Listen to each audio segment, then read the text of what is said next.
नमस्ते दोस्तों, आज की नई कहानी में आप सबका स्वागत है। चलिए कहानी आरंभ करते हैं। एक बेहद की सत्य कहानी पर आधारित है। जो कुदरत पर भरोसा करते हैं वो कुदरत उसे कभी निराश नहीं होने देता। आज की जो कहानी है इसे पढ़कर आप रो देंगे। इस कहानी को पढ़कर आपको भगवान के प्रति दृढ़ निश्चय हो जाएंगे और भगवान के प्रति दृढ़ विश्वास हो जाएगा। तो कहानी अंत तक जरूर पढ़ें। चले कहानी आरंभ करते हैं। एक पुरानी सी इमारत में था वैद्य जी का मकान। पिछले हिस्से में रहते थे और अगले हिस्से में दवाखाना खोल रखा था। उनकी पत्नी की आदत थी कि दवाखाना खोलने से पहले उस दिन के लिए आवश्यक सामान एक चिट्ठी में लिख कर दे देती थी। वैद्य जी गद्दी पर बैठकर पहले भगवान का नाम लेते, फिर वो चिट्ठी खोलते। पत्नी ने जो बातें लिखी होती उनके देखते, फिर उनका हिसाब करते, फिर परमात्मा से प्रार्थना करते कि हे भगवान, मैं केवल तेरे ही आदेश के अनुसार तेरी भक्ति छोड़कर यह दुनियादारी के चक्कर में आ बैठा हूँ। वैद्य जी कभी अपने मुंह से किसी रोगी से फीस नहीं मांगते थे। कोई दे देता था, कोई नहीं देता था, किंतु एक बात निश्चित थी कि जो ही उस दिन के आवश्यक सामान खरीदने योग्य पैसे पूरे हो जाते थे, उसके बाद वो किसी से भी दवा के पैसे नहीं लेते थे, चाहे रोगी कितना ही धनवान क्यों ना हो। एक दिन वैद्य जी ने दवाखाना खोला। गद्दी पर बैठकर परमात्मा से स्मरण करने के पैसे का हिसाब लगाने के लिए आवश्यक सामान वाली चिट्ठी खोली तो वो चिट्ठी को एकटक देखते ही रह गए। एक बार तो उनका मन भटक गया। उन्हें अपनी आंखों के सामने तारे चमकते हुए नजर आए, किंतु शीघ्र ही उन्होंने तंत्रिका आयोग पर नियंत्रण पा लिया। आटे, चावल आदि के बाद पत्नी ने लिखा था, बेटी का विवाह 20 तारीख को है, उसकी दहेज का सामान। कुछ देर सोचते रहे, फिर बाकी चीजों की कीमत लिखने के बाद दहेज के सामने लिखा, यह काम परमात्मा का है, परमात्मा जाने। एक दो रोगी आए थे, उन्हें वैद्य जी दवाई दे रहे थे। इसी दौरान एक बड़ी सी कार उनके दवाखाने के सामने आकर रुकी।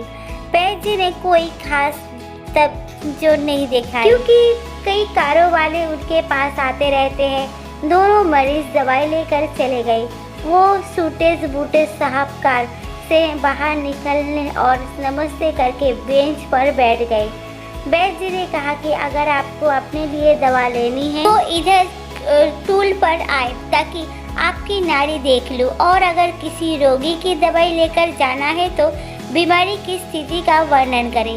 वो साहब कहने लगे, वैद्य जी आपने मुझे पहचाना नहीं, मेरा नाम कृष्णलाल है, लेकिन आप मुझे पहचान भी कैसे सकते हैं, क्योंकि मैं 15-16 साल बाद आपके दवाखाने पर आया हूँ। आपको पिछले मुलाकात का हाल सुनाता हूँ, फिर आपको सारी बात याद आ जाए। जब मैं पहली बार यहाँ आया था तो मैं खुद नहीं आया था, अपितु ईश्वर मुझे आपके पास ले आया था, क्योंकि ईश्वर ने मुझे पर कृपा की थी और वो मेरा घर आबाद करना चाहता था। हुआ इस तरह था कि मैं कार से अपने पैतृक घर जा रहा था, बिल्कुल आपके दवाखाने के सामने। हमारी कार पंक्चर हो गई। ड्राइवर का पहिया उतरकर पंक्चर लगाने चला गया। आपने देखा कि गर्मी में मैं कार के पास खड़ा था तो आप मेरे पास आए और दवाखाने की ओर इशारा किया और कहा कि इधर आकर कुर्सी पर बैठ जाए। अंधा क्या चाहे, 2 आंखें और कुर्सी पर आकर बैठ गया। ड्राइवर ने कुछ ज़्यादा ही देर लगा दी थी।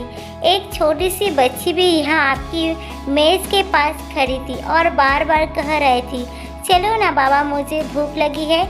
आप उससे कह रहे थे कि बेटी थोड़ा धीरज धरो, चलते हैं। मैं यह सोचकर कि इतनी देर से आपके पास बैठा था और मेरे ही कारण आप खाना खाने भी नहीं जा पा रहे थे, मुझे कोई दवाई खरीद लेनी चाहिए ताकि आप मेरे बैठने का भार महसूस ना करें।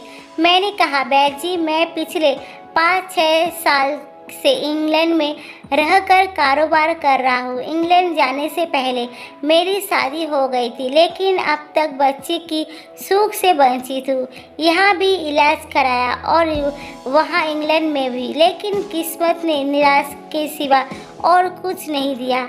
आपने कहा था मेरे भाई, भगवान से निराश ना हो। याद रखो कि उसके कोष में किसी चीज़ की कोई कमी नहीं है।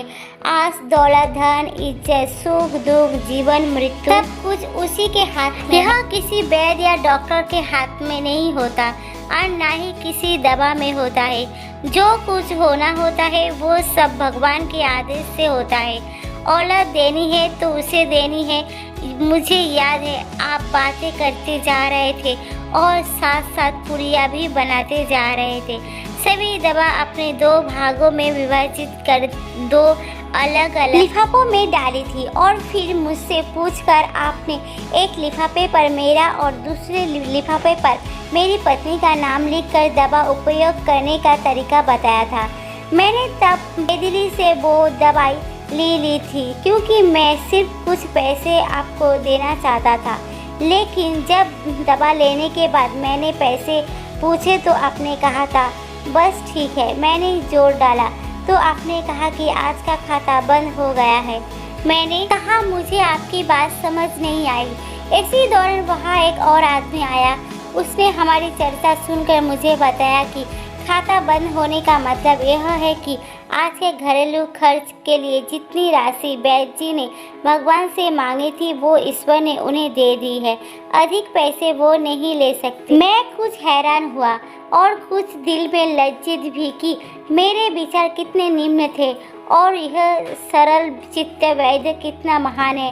मैंने जब घर जाकर पत्नी को औषधि दिखाई और सारी बात बताई तो उनके मुंह से निकला वो इंसान नहीं कई देवता है और उसकी दी हुई दवा ही हमारे मन की मुराद पूरी करने का कारण बनेगी। आज मेरे घर में 2 फूल खिलते हैं। हम दोनों पति पत्नी हर समय आपके लिए प्रार्थना करते रहते हैं। इतने साल तक कारोबार ने फुर्सत ही ना दी कि स्वयं आकर आपसे धन्यवाद के 2 शब्द ही कह जाता। इतने वर्षों बाद आज भारत आया हूँ और कार केवल यही रुकी है। वैद्य जी, हमारा सारा परिवार इंग्लैंड में सेटल हो चुका है। केवल मेरी एक विधवा बहन अपनी बेटी के साथ भारत में रहती है।